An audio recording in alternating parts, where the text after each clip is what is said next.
My mom took my daughter's luggage, hid it, and told the kids she wasn't going on the family trip anymore.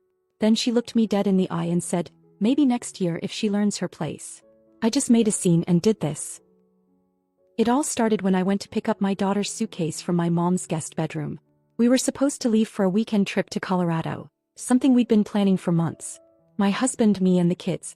A small cabin in the mountains, sledding, hot cocoa, no cell service. It was supposed to be peaceful. A memory maker. But her suitcase was gone. I checked the closet first, then under the bed. Nothing. I opened the garage door just in case it was put there by mistake. Still nothing. I called for my mom and asked if she'd seen a small pink rolling bag with cartoon cats on it. I'll never forget the way she responded. She didn't even look up from her coffee. She just said it like it was the most casual thing in the world. She's not going on the trip. I stood there blinking, waiting for a punchline or some clarification. When I didn't get one, I asked, "What do you mean?" She took a sip, set the mug down and said, "I put it away. She's not coming. Maybe next year if she learns her place." That's when it clicked. This wasn't a mistake. She'd hidden my daughter's luggage on purpose. And now she was looking me straight in the eye like she'd just enforced some kind of household rule. My daughter is 4 years old. She's my husband's child from his previous marriage. And from day one my parents never accepted her. Not really. They never said it outright. It was always little things. Leaving her out of family photos. Bringing gifts for the other kids but not her. Referring to her as his child. It was subtle, quiet, underhanded. He'll know. Now it was just cruel. I told her to tell me exactly where she'd put the suitcase. She smiled and said, "It's safe. But she's not part of this family, Linda. You need to stop pretending." That was it. I walked straight outside and called my husband, told him to get inside immediately. He was loading the car with snacks and snow boots. When I told him what happened, he just stared at me for a second like he couldn't believe I wasn't joking. Then he walked inside and told everyone, to come to the living room. We had my siblings there, their spouses, a few cousins and all the kids. It was a full house. My daughter didn't understand what was happening, but she could sense the tension. She clung to my leg. Once everyone was gathered, I didn't sugarcoat it. I told them what my parents did. I said they hid a 4-year-old suitcase and decided, all on their own, that she wasn't welcome on the family trip. I didn't yell. I didn't cry. I just laid it all out. People were stunned. Some didn't believe it. My dad stood there with that smug look he gets when he thinks he's in the right. He said, "You seriously expect us to pretend she's our granddaughter? You're not even her mother." My husband stepped in and said, "No, but I am her father. And Linda is her mother now, and if you can't respect that, you're out. You're out of our lives. Out of our business. Out of our future." You could hear the air shift. My parents went pale. My husband has a successful business. The same one they've been slowly trying to edge into. They always assumed he'd offer them roles, connections, money. That dream vanished in seconds. I told him in front of everyone, "They're done. We're done. From now on they don't exist to me." And I meant it. Because that wasn't just a suitcase. That was a message. They were trying to erase my daughter. They were trying to send a warning to me. And they thought I'd just accept it again. But not this time. I'd been sending them $700 a week for the past year. My husband gave me the money freely. He never asked questions. He knew they weren't kind to me, but he trusted my judgment. That ends now. They don't get our support, our help, or our time. Ever again. That day changed everything. And I had no idea how much worse things were going to get before it was all over. We left for the trip without saying goodbye. Not a word. My parents stood on the porch watching us go like we were the ones who'd done something wrong. My daughter was in the back seat, holding her stuffed owl, humming a song she made up. She didn't know that suitcase thing meant something. But I did. And it sat in my chest the whole drive like a weight I couldn't get rid of. The cabin was perfect. Snow up to the windows, a little fireplace, frozen lake in the back. My husband did everything to make it special. We roasted marshmallows, played board games, watched old Christmas movies. But no matter how good it was, something felt wrong. The third night I broke. I told him everything, every little thing my parents had done that I hadn't shared before. How they only ever brought gifts for my stepniece and nephew but never for her. How they'd leave her name off birthday cards. How they always said things like, "You'll understand when you have your own child." He listened. Then he asked calmly, "Why do you still send them money?" I couldn't answer. I had been sending them $700 every week for over a year. My husband gave me the money freely. It was never a fight. He always said, "Help them if you want to." So I did. And I told myself they needed it and I owed them that much. But after what happened with the suitcase, I couldn't justify it anymore. When we got back home, I logged into my bank account and canceled the automatic transfer. I didn't tell them. I didn't give them a warning. I just cut it. Took exactly 3 days. My mom texted first. Just a single question mark. Then, is something wrong with the bank? Then a full paragraph accusing me of being ungrateful, cold, and blinded by my husband. She ended it with, "Don't forget who raised you." Then came my dad. "What the hell are you doing? You're acting like we're strangers." I didn't respond. That's when they showed up. Not together. Separately. First, my dad drove to my husband's office. I only found out when his assistant called and said some man claiming to be family had tried to get in without an appointment. He told the front desk he had an urgent matter about the business. Security walked him out. The next day my mom showed up at my house. I was alone with the kids. She knocked for nearly 10 minutes, then just stood there. Didn't leave. Didn't call. Finally, she pushed something through the mail slot and walked off. It was a letter. 3 handwritten pages in that tiny rushed cursive she always used when she was emotional. She didn't apologize. Not once. She blamed me. Told me I was ruining my future. That I'd thrown away a lifetime of love for a child who would never fully be mine. She said I was being manipulated by a man who didn't understand loyalty. She said I'd regret this. I didn't finish it. I read enough to know where it was going. I tore it up and dumped it in the trash. But one line stuck with me and it made my skin crawl. "You think you're punishing us, but you're punishing yourself." That same week, we heard from one of the board members of my husband's company. He said he'd received an anonymous email claiming there were concerns about how funds were being handled. It didn't take long to trace it back. My parents had contacted him directly, using a mutual connection from some fundraiser years ago. They told him my husband might be in over his head and offered to step in and advise. They tried to sabotage his reputation, his business, all because they weren't getting money or control anymore. He didn't get angry. He didn't yell. He just turned to me and said, "I'm done. If they want war, they can have it. But they're not part of our life. Not anymore." That's when we started documenting everything. And that's when I realized something. This wasn't just about them rejecting my daughter. It was about control, power, entitlement. And they were never going to stop unless we made it impossible for them to keep coming back. 2 weeks of silence. After everything, that's what I got. Not a single message, call, visit, nothing. Just quiet. It was too quiet. The kind that doesn't mean peace, it means plotting. My husband told me to enjoy it, that maybe they'd finally realized they'd gone too far. But I know my parents. They don't retreat. They regroup. And when they're quiet, it just means they're crafting the next move. It came not from them directly but through my sister. A text in the middle of the night. "Are you seriously cutting off Mom and Dad? For good?" I replied with one word, "Yes." I figured that was the end of it. But no. She called me 2 minutes later. I didn't pick up. Then she left a voicemail, emotional, messy, full of guilt-tripping and questions. She said they were devastated, that I was letting some man and a child who isn't even yours turn you against your own blood. I played it on speaker. My husband just shook his head and walked out of the room. She didn't even know what had happened. They never told her about the suitcase, about the letter, about the business sabotage. They painted themselves as victims abandoned by their ungrateful daughter who'd forgotten everything they sacrificed for her. I didn't argue. I texted her back and said, "When you're ready to hear the truth, I'll tell you. But until then, don't contact me again." The next few days were chaos. First my aunt called. Then a cousin. Then an old friend of the family I hadn't spoken to in years messaged me on Facebook. They were all saying the same thing, asking what was going on, telling me they'd heard I'd turned against my parents, that I was cutting off support while they were struggling. That's when I knew my parents had gone full campaign mode. They were calling everyone they could think of, telling them I'd stopped sending them money, that my husband had brainwashed me, that I was neglecting them emotionally, financially, and even morally, because of a child that wasn't really mine. They didn't just want sympathy. They wanted pressure. They were trying to rally people to guilt me into crawling back. I didn't. I stayed quiet. I didn't even bother defending myself. Not yet. But my husband was done. He called his lawyer and made everything official. My parents were to be excluded, permanently, from anything connected to the business. They'd never held formal roles, but they'd been allowed to attend fundraisers, networking dinners, and sometimes represented themselves as advisors. That was over. He didn't just tell them no. He legally barred them from any association with his name, his company, or any of the future projects he was working on. He showed me the paperwork. Black ink on white paper. Cold and final. I stared at it and asked him why he didn't tell me he was doing this. He said, "Because they tried to play dirty. This is us locking the door." And then he asked, "Are you ready to do the same?" I knew what he meant. It wasn't about drama or revenge anymore. It wasn't about cutting off the money or ignoring the calls. It was about closing the book. Completely. Making sure there were no open windows they could crawl through. No more emotional loopholes. So I did. I blocked their numbers. I deleted them from every contact list.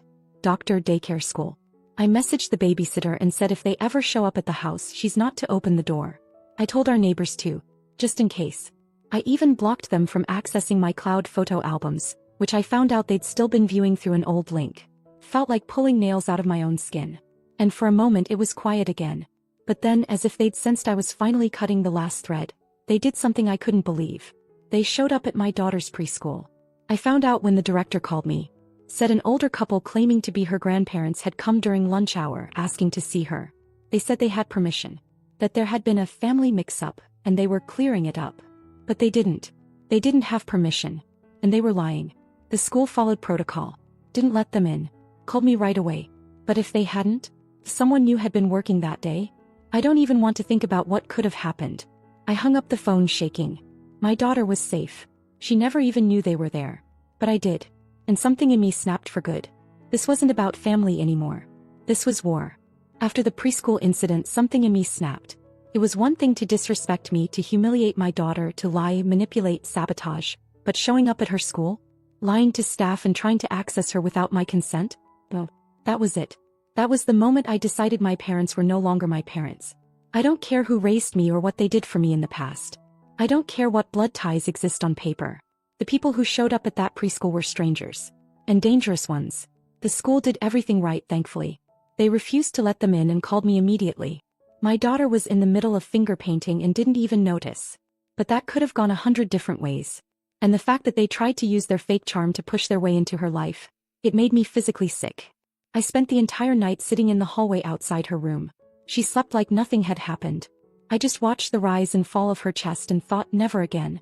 The next morning I drove straight to the school. I brought every legal document we had.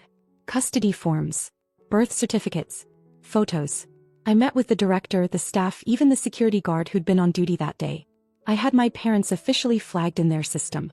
I added their pictures to a restricted file so they'd never be allowed near her again. But I wasn't done. I went home and started locking down everything. I changed passwords. Removed their names from emergency contacts. Deleted old email accounts they might still have access to.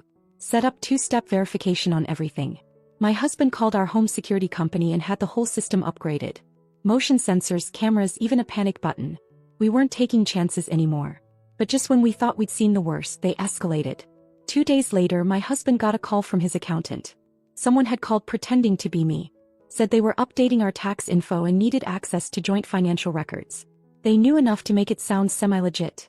Middle names, dates, even my old work address. The accountant played along long enough to catch the lie and hung up. Then called us immediately. That's when my husband quietly hired a private investigator. He didn't tell me right away. I think he wanted to spare me the details unless it became necessary. But 5 days later he sat me down and handed me a folder. Inside were photos. Notes. Surveillance logs. They'd opened a P.O. box under my maiden name. And they were using it to send physical letters to people in our lives. Colleagues, neighbors, even clients. The letters were handwritten. Signed, concerned family. They were spreading lies, claiming we were unstable, that my husband was emotionally abusive, that I was neglecting my daughter, that we'd cut off everyone who tried to help. They said my daughter was not being raised by her real family, and suggested someone step in before something tragic happens. I read the letters in silence. I didn't speak. I didn't cry. I just felt this cold, sharp clarity I hadn't felt before. These weren't just desperate parents lashing out. This was war. So I did what I had to do. I printed everything. I gathered every text, every voicemail, every letter, every creepy little attempt they'd made to push past boundaries. I filed for a restraining order the next morning. The hearing was set for the following week. But the day before court, something unexpected happened. My mother showed up at my office. No warning. No call. She just appeared like a ghost from a life I'd left behind. She didn't look angry. She didn't look sad. She looked satisfied. She handed me a white envelope. Inside was a copy of a handwritten will. They'd removed me completely.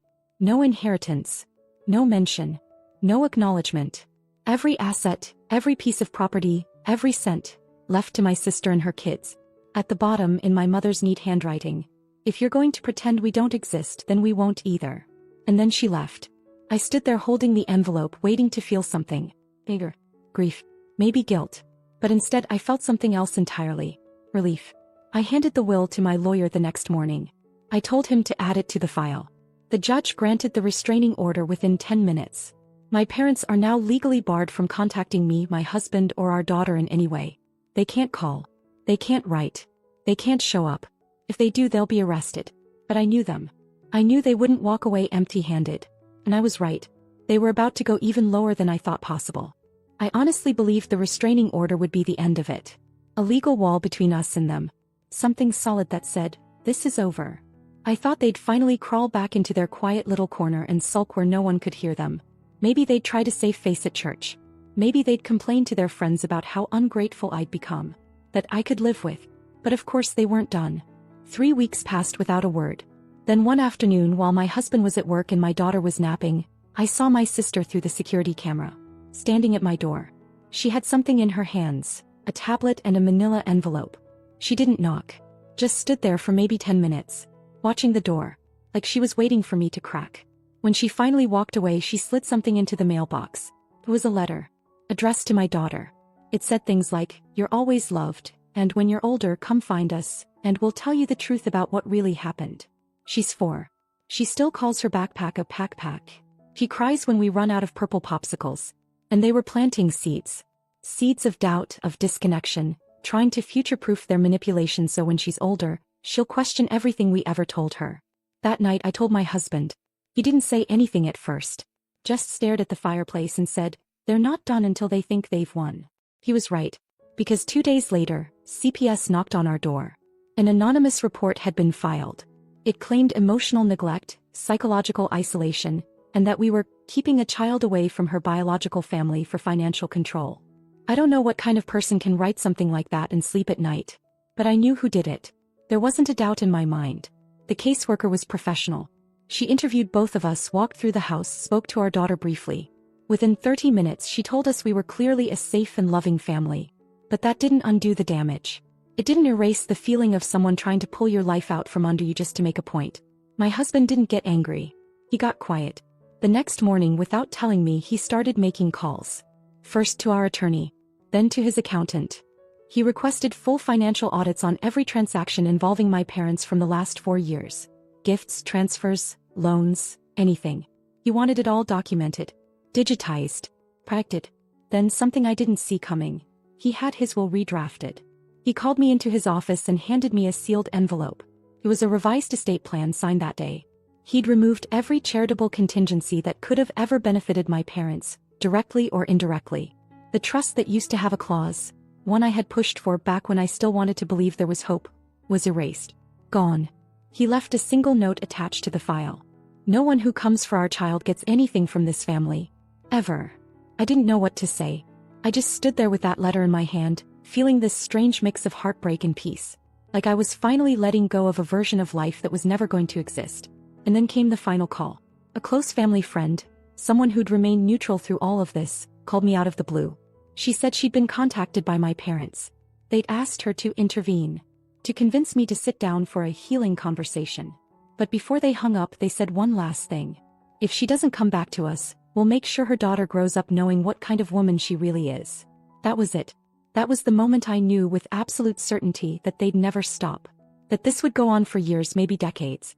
Until the day my daughter turned 18. Until the day I died. They would wait, manipulate, twist, rewrite the story in their favor. Unless I ended it. Completely. So I filed a police report. I submitted everything, the school incident, the letters, the CPS visit, the threats.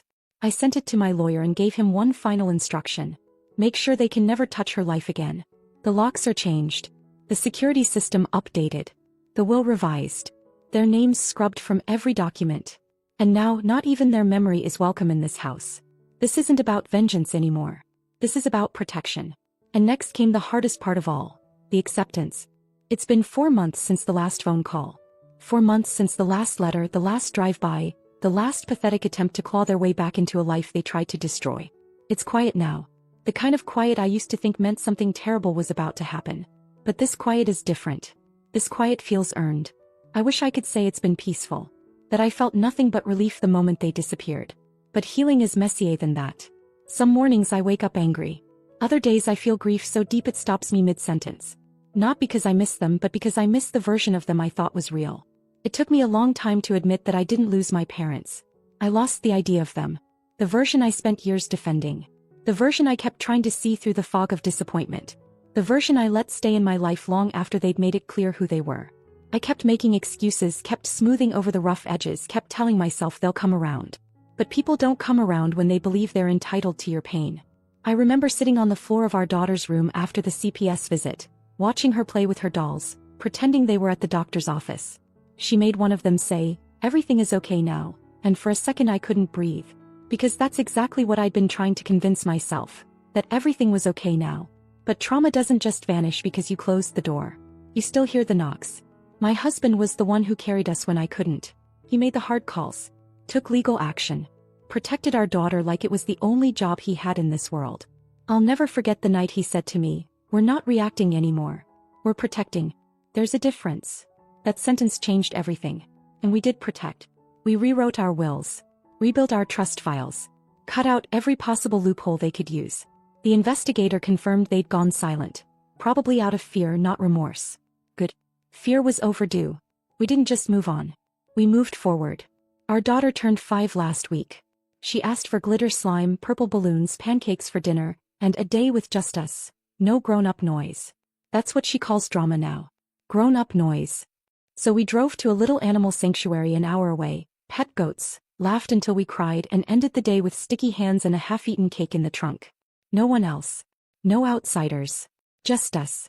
She fell asleep in the backseat holding my hand, and I remember thinking, this is it. This is family. And it hit me, they could have had this. My parents. They could have sat on that patio with us holding hot cocoa, watching their granddaughter chase ducks in 2 big boots. They could have been loved. But they didn't want love. They wanted control. And when I refused to give it, they set everything on fire and dared me to cry over the ashes. But I didn't. Instead, I built something new. Something quiet and strong and real. And now when I think of them, it's not with hate. It's with clarity. The kind that only comes when you stop begging people to be who they're never going to be. I stopped begging. I stopped explaining. And I started living. They don't know where we are anymore. They don't know how we spend our days. They don't get updates or access or the chance to rewrite the story. They lost that right the day they tried to erase a child to make a point. And here's the truth they'll never be able to touch. He's happy. He's safe. He's loved. And so am I.